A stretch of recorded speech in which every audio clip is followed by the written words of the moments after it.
Hola hermanitos y hermanitas, una vez más estamos aquí con ustedes en cuarto año de Escuela de Pastoral. Hoy nos corresponde la lección número 26. Antes de dar inicio a nuestra lectura, te invito a que te suscribas a este canal, que compartas este tema con algunos hermanitos nuestros y también que me regales un like para poder seguir estando en esta plataforma. Los comentarios que tú realices son muy importantes. Bueno, esta lectura vamos a ofrecérsela a aquellos hermanitos que están enfermitos en casa, aquellos que tienen algún problema en lo personal. Bueno, el tema del día de hoy, en medio del mundo, incumbe al laico como a ningún otro miembro de la iglesia ese ambiente. Continúa en la lección 25 del Apostolicam Actus Citatim. Capítulo Capítulo 1. Vocación de los laicos apostolados. Participación de los laicos en la misión de la Iglesia. La Iglesia ha nacido con el fin de que por la propagación del reino de Cristo en toda la tierra, para gloria de Dios Padre, todos los hombres sean partícipes de la redención salvadora y por su medio se ordene realmente todo el mundo hacia Cristo. Toda la actividad del cuerpo místico dirigida a este fin se llama apostolado, que ejerce la Iglesia en todos sus miembros y de diversas maneras, porque la vocación cristiana, por su misma naturaleza, es también vocación al apostolado. Como en la complexión de un cuerpo vivo, ningún miembro se comporta de una forma meramente pasiva, sino que participan también en la actividad, en la vida del cuerpo, así como el cuerpo de Cristo, que es la Iglesia. Todo el cuerpo crece según la oración propia de cada uno de sus miembros, en Efesios 4:16. Y por cierto, es tanta la conexión y el trabazón de los miembros de ese cuerpo en confrontación de Efesios 4:16, que el miembro que no contribuye según su propia capacidad de aumento del cuerpo debe reputarse como inútil para la iglesia y para sí mismo. En la iglesia hay variedad de misterios, pero unidad de misión. A los apóstoles y a los sucesores les confirió Cristo el encargo de enseñar, de santificar, de dirigir en el mismo nombre y autoridad. Más también los laicos, hechos partícipes del misterio sacerdotal, profético y real de Cristo, cumplen su cometido en la misión de todos los pueblos de Dios, en la iglesia y en el mundo. En realidad ejercen el apostolado con su trabajo para la evangelización y santificación de los hombres y para la función y el desempeño de los negocios temporales, llevado a cabo con el espíritu evangélico, de forma que su laboriosidad en este aspecto sea un claro testimonio de Cristo y sirva para la salvación de los hombres. Pero siendo propio el estado de los laicos el servir en medio del mundo y de los negocios temporales, ellos son llamados por Dios para que fervientes del espíritu cristiano, ejerzan su apostolado en el mundo de manera de fomento. El fundamento del apostolado seglar. En el punto 3, los cristianos seglares obtienen el derecho y la obligación del apostolado por su unión con Cristo cabeza. Ya que inciertos en el bautismo del cuerpo místico de Cristo, robustecidos por confirmación de la fortaleza del Espíritu Santo, son destinados al apostolado por el mismo Señor. Son consagrados como sacerdocio real y gente santa, en confrontación de 1 de Pedro 2, 4, 10, para ejercer, para ofrecer hostias espirituales por medio de todas sus obras y para dar testimonio de Cristo en todas las partes del mundo. La caridad, que es como una alma de todo el apostolado, se comunica y mantiene en los sacramentos, sobre todo en la Eucaristía. El apostolado se ejerce en la fe, en la esperanza y en la caridad que derrama el Espíritu Santo en los corazones de todos los miembros de la Iglesia. Más aún, el precepto de la caridad, que es el máximo mandamiento del Señor, urge a todos los cristianos a procurar la gloria de Dios por advenimiento de su reino y la vida eterna para todos los hombres que conozcan el único verdadero y a su enviado Jesucristo, en confrontación de Juan 17:3. Por consiguiente, se impone a todos los fieles cristianos la noble obligación de trabajar para que el mensaje divino de la salvación sea conocido y aceptado por todos los hombres de cualquier lugar de la tierra. Para ejercer este apostolado, el Espíritu Santo, que produce la santificación del pueblo de Dios por el misterio y por los sacramentos, conceden también dones peculiares a los fieles, en confrontación de 1 Colonicenses 12:7, distribuyéndolos a cada uno según quiere, en 1 Colonicenses 12:11, para que cada uno según la gracia recibida poniéndola al servicio de los otros, sean también ellos administradores de la multiforme gracia de Dios, en 1 de Pedro 4:10, para la edificación de todos los cuerpos en la caridad de confrontación de Efesios 4:16. De la recepción de estos carismas, incluso de los más sencillos, procede a cada uno de los creyentes el derecho y la obligación de ejercitarlos para también de los hombres y la edificación de la Iglesia, ya que la Iglesia misma y el mundo, en la libertad del Espíritu Santo que sopla donde quiere, Juan 3:8, al mismo tiempo en unión de los hermanos de Cristo, todo sobre los pastores a quienes pertenece el juzgar su genuina naturaleza, su debida aplicación, no por cierto para que apaguen el espíritu, sino con el fin de que todos lo prueben y retengan lo que es bueno, en confrontación de 1 de Tesalonicenses 5:12, 19, 21. En la espiritualidad seglar en el orden al apostolado. En el número 4, siendo Cristo enviado por el Padre, fuente y origen de todos los apostolados de la Iglesia, es evidente que la fecundidad del apostolado seglar dependa de la unión vital con Cristo, porque dice el Señor: el que pertenece en mí y yo en él, ese da mucho fruto, porque sin mí nada podéis hacer, en Juan 15:4-5. Esta vida de unión íntima con Cristo en la Iglesia se nutre de auxilios espirituales que son comunes en todos los fieles, sobre todo en la participación activa en la Sagrada Liturgia. De tal forma, los han de utilizar los fieles que, mientras cumplan debidamente las obligaciones del mundo en las circunstancias ordinarias de la vida, a la luz de la revelación, la sublime vocación y la miseria profunda en la que el hombre experimenta, hallan simultáneamente su última explicación. En la constitución del hombre, en el 14, en la unidad del cuerpo y el alma, el hombre, por su misma condición corporal, es una síntesis del universo material, el cual alcanza por medio del hombre su más alta cima y alza la voz para la libre alabanza del Creador. No debe, por tanto, despreciar la vida corporal, sino que, por el contrario, debe de tener por bueno y honrar a su propio cuerpo como criatura de Dios que ha de resucitar en el último día. Herido por el pecado, experimenta sin embargo la rebelión del cuerpo. La propia dignidad humana pide pues que se glorifique a Dios en su cuerpo y no permita que lo esclavicen las inclinaciones depravadas en su corazón. No se equivoca el hombre al afirmar su superioridad sobre el universo material y al considerarse no ya como partícula de la naturaleza o como elemento anónimo de una ciudad humana. Por su interioridad es, en efecto, superior al universo entero. A esta profundidad interior retorna cuando entra dentro de su corazón, donde Dios le aguarde, escrutador de los corazones, y donde él, personalmente bajo la mirada de Dios, decide su propio destino.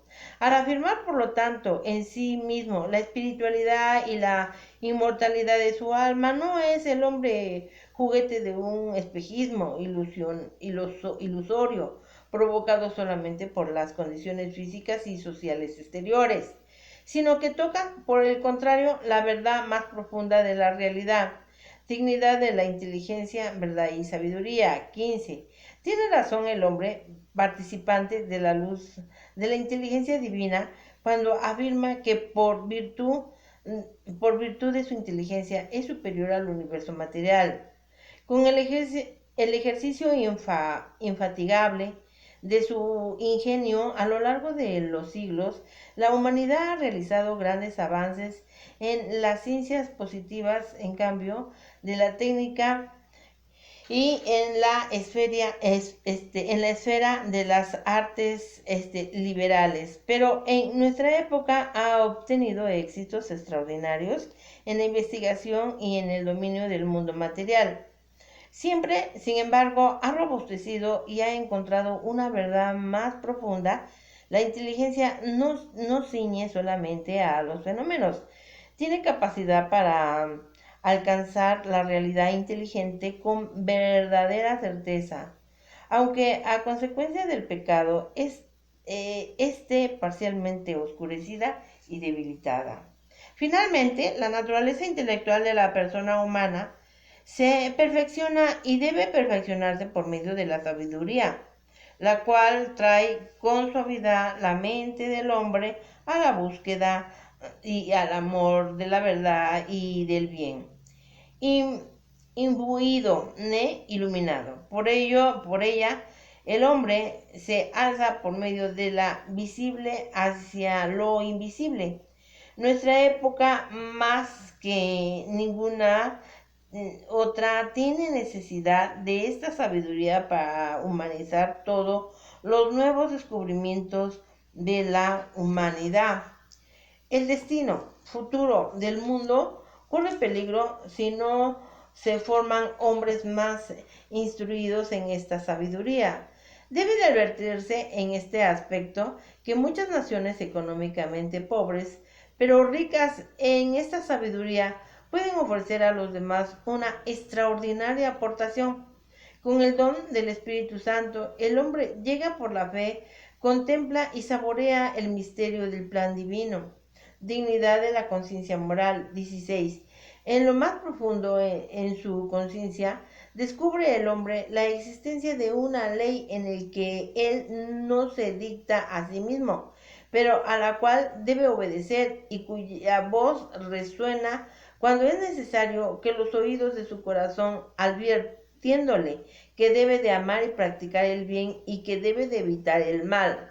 Haz esto, evita aquello, porque el hombre tiene una ley escrita por Dios en su corazón, en cuya obediencia consiste la dignidad humana y por la cual será juzgado personalmente.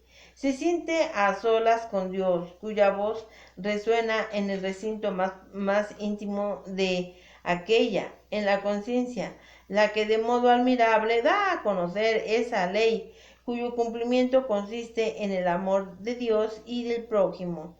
La fidelidad a esta conciencia une a los cristianos con los demás hombres para la búsqueda, la verdad y resolver con acierto los numerosos problemas morales que le presentan al individuo y a la sociedad.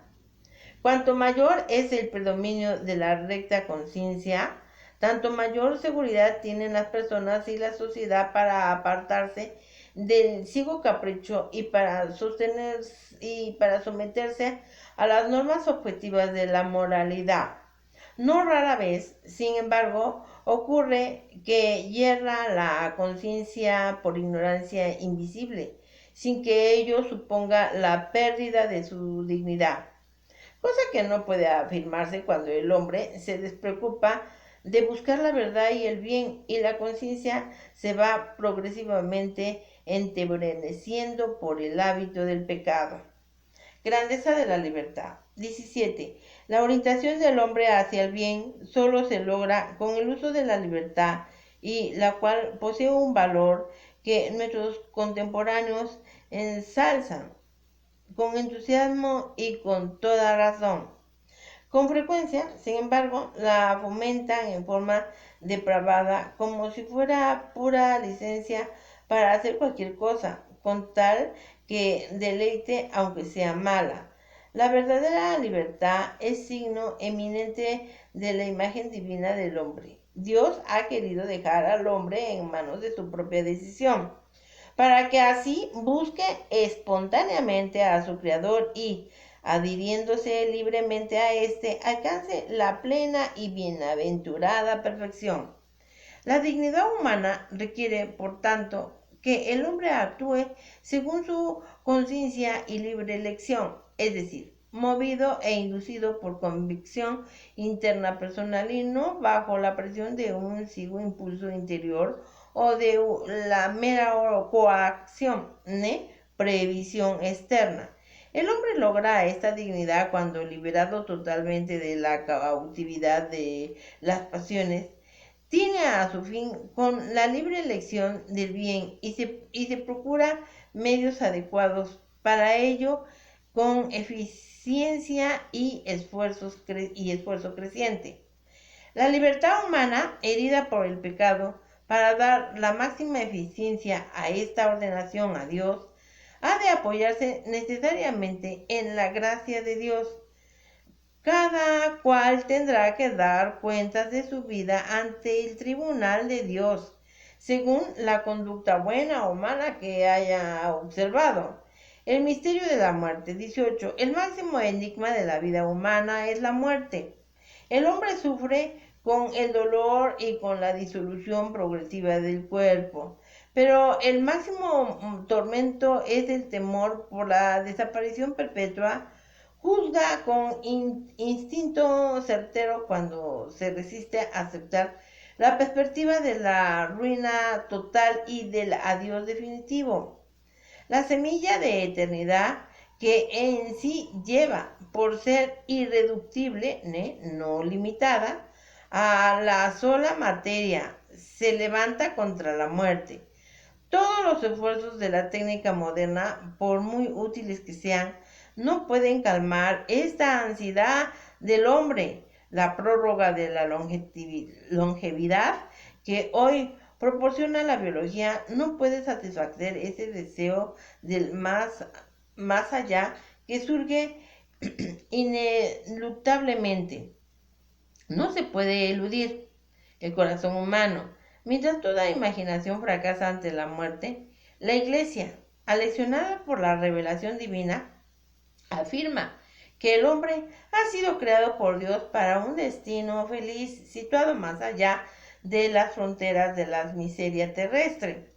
La fe cristiana enseña que la muerte corporal, que entró en la historia a consecuencia del pecado, será vencida cuando el omnipotente y misericordioso Salvador restituya al hombre en la salvación perdida por el pecado.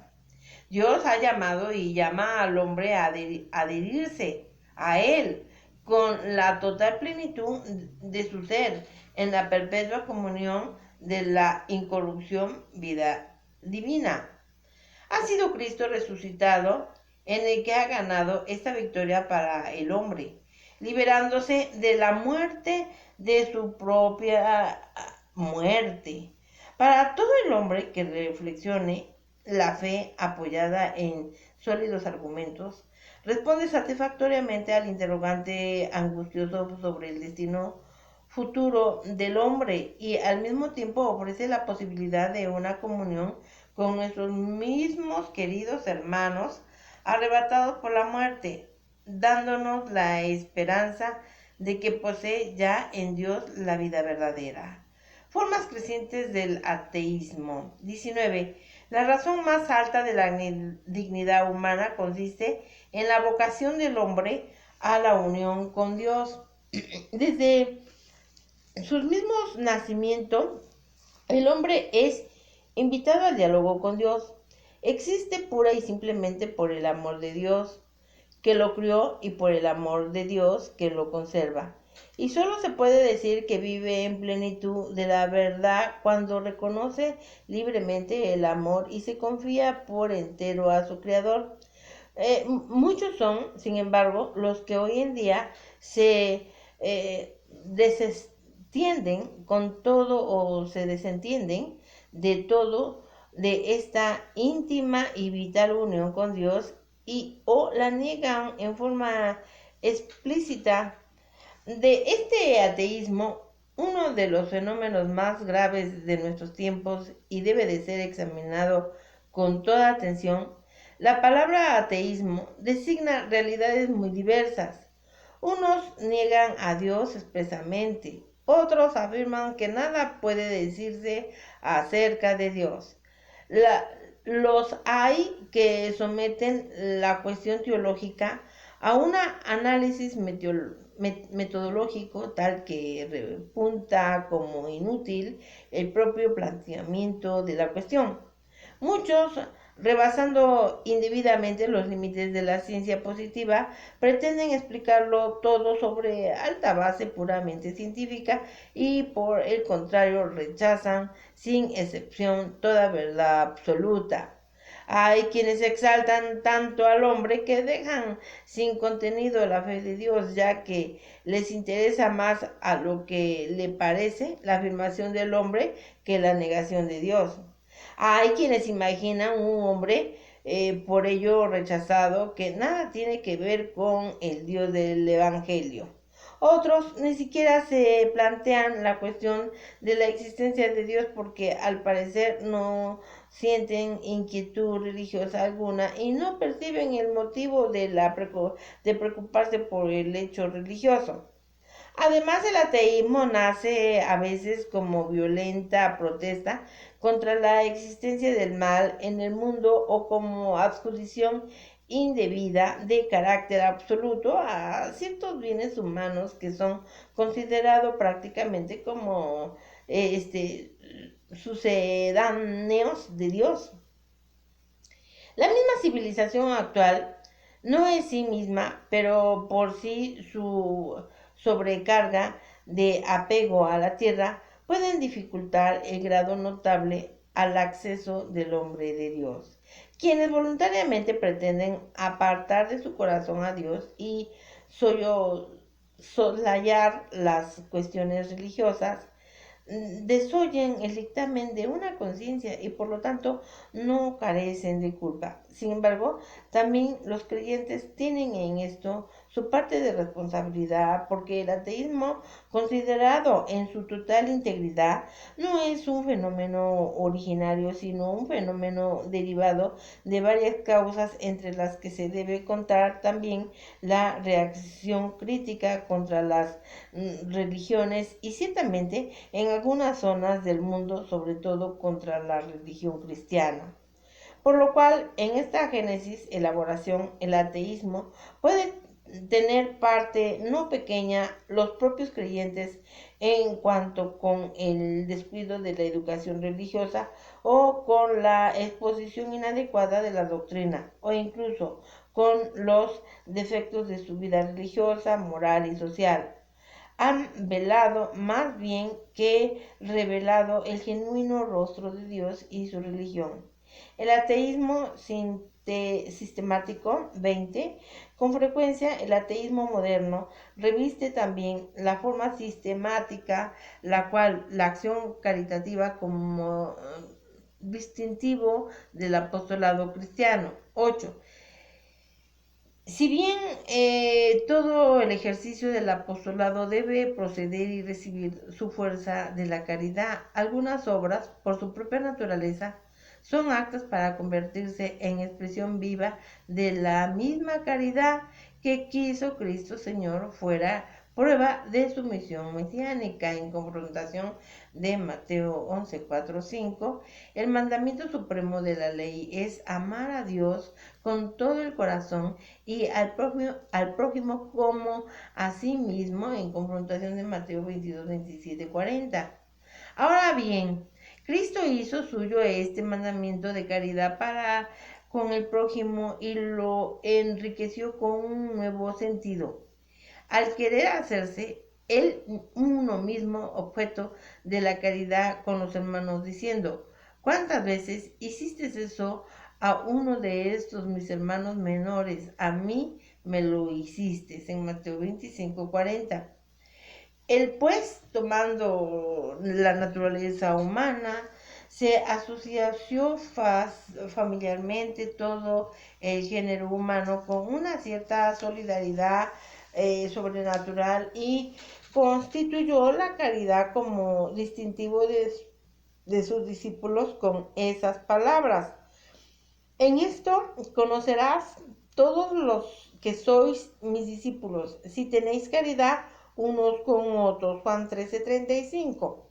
Como la Santa Iglesia, en sus principios, reuniéndose el agape de la cena eucarística, se manifiesta toda unida en torno de Cristo por el vínculo de la caridad.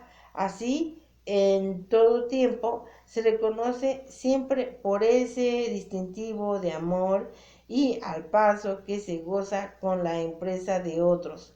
Reivindica las obras de caridad como deber y derecho suyo que no puede enajenar, por la cual la misericordia para con los necesitados y enfermos y las llamadas obras de caridad y la ayuda mutua para aliviar todas las necesidades humanas son consideradas por la Iglesia con un singular honor.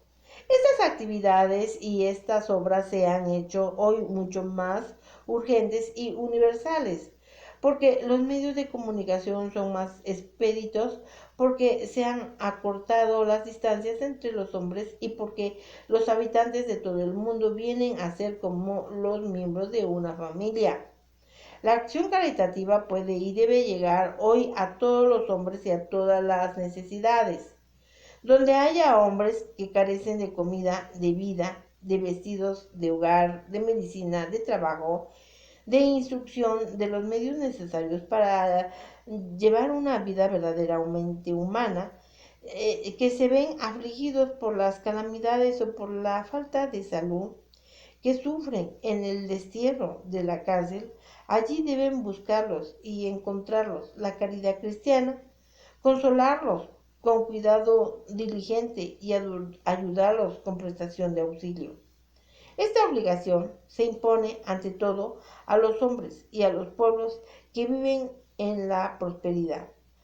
Para que este ejercicio de la caridad sea verdaderamente extraordinario y aparezca como tal, es necesario que se vea en el prójimo la imagen de Dios según la cual ha sido creado, y a Cristo Señor, a quien en realidad se ofrece lo que se da al necesitado.